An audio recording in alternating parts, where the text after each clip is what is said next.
UPSCക്ക് English ലാംഗ്വേജിൻ്റെ fluency എത്രത്തോളം important ആണ്? UPSCക്ക് English ആവശ്യമാണോ എന്ന് ചോദിച്ചാൽ ആവശ്യമാണ്. പക്ഷേ നിങ്ങളൊരു ഇംഗ്ലീഷിൽ എക്സ്പേർട്ട് ആയിരിക്കണോ എന്ന് ചോദിച്ചാൽ വേണ്ട. കാരണം പലരും UPSCക്ക് പ്രിപ്പയർ ചെയ്യാനൊരു മടി കാണിക്കുന്നത് തന്നെ ഇംഗ്ലീഷ് സംസാരിക്കാനുള്ള ഒരു ബുദ്ധിമുട്ട് അല്ലെങ്കിൽ ഇംഗ്ലീഷ് മനസ്സിലാകുന്നില്ല എന്നൊരു ബുദ്ധിമുട്ടുള്ളത് കൊണ്ടാണ്. പക്ഷേ ശശി തരൂർ ലെവലിലുള്ള ഇംഗ്ലീഷ് ഒന്നും തന്നെ നമുക്ക് ആവശ്യമില്ല ഇവിടെ സിവിൽ സർവീസ് എഴുതാൻ വേണ്ടിയിട്ട്. നമുക്ക് അറിഞ്ഞിരിക്കാനുള്ള കാര്യം ഇതൊരു 3 ഘട്ടത്തിലുള്ള എക്സാമാണ്. ഫസ്റ്റ് എന്ന് പറയുന്നത് പ്രിലിംസ് എന്ന് പറയുന്നത് പ്രിലിമിനറി എക്സാം, ഒരു മൾട്ടിപ്പിൾ ചോയ്സ് ചോദ്യങ്ങളുള്ള ഒരു ഒബ്ജക്റ്റീവ് എക്സാമാണ്. ഇനി രണ്ടാമത്തെ സ്റ്റേജ് എന്ന് പറയുന്നത് മെയിൻസ്, അതൊരു ഡിസ്ക്രിപ്റ്റീവ് എക്സാമാണ്, നമ്മൾ എഴുത്ത് പരീക്ഷയാണ്. മൂന്നാമത്തെ പേഴ്സണാലിറ്റി ടെസ്റ്റാണ്, ഒരു ഇൻ്റർവ്യൂ ആണ്, നമ്മളോട് ചോദ്യങ്ങൾ ചോദിക്കുന്നു, നമ്മൾ മറുപടി പറയുന്നു. അപ്പം നമുക്ക് ഉറപ്പായിട്ടും മനസ്സിലാക്കാം ഇതിൽ 3 ഘട്ടത്തിലും ഇംഗ്ലീഷ് നമുക്ക് വേണം. പ്രിലിംസിനാണെങ്കിൽ ചോദ്യങ്ങൾ വായിച്ച് മനസ്സിലാക്കാൻ ഇംഗ്ലീഷിലും ഹിന്ദിയിലും ആ ചോദ്യങ്ങളുള്ളത്. അപ്പോൾ ചോദ്യങ്ങൾ വായിച്ച് മനസ്സിലാക്കണമെങ്കിൽ ഒരു ബേസിക് ഇംഗ്ലീഷിലുള്ള അണ്ടർസ്റ്റാൻഡിങ് നമുക്ക് വേണം.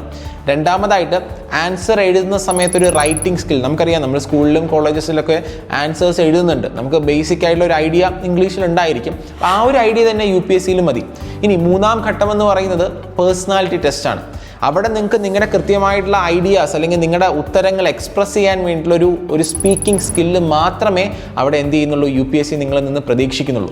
അല്ലാതെ ഇംഗ്ലീഷിൽ വലിയ രീതിയിലുള്ള ഫാൻസി വേർഡ്സോ അല്ലെങ്കിൽ ഓപ്പോസിറ്റ് ഇരിക്കുന്ന ബോർഡിനെയോ അല്ലെങ്കിൽ UPSCനെയോ ഞെട്ടിച്ച് കളയാൻ വേണ്ടിയുള്ള ഇംഗ്ലീഷോ നമുക്ക് ആവശ്യമില്ല.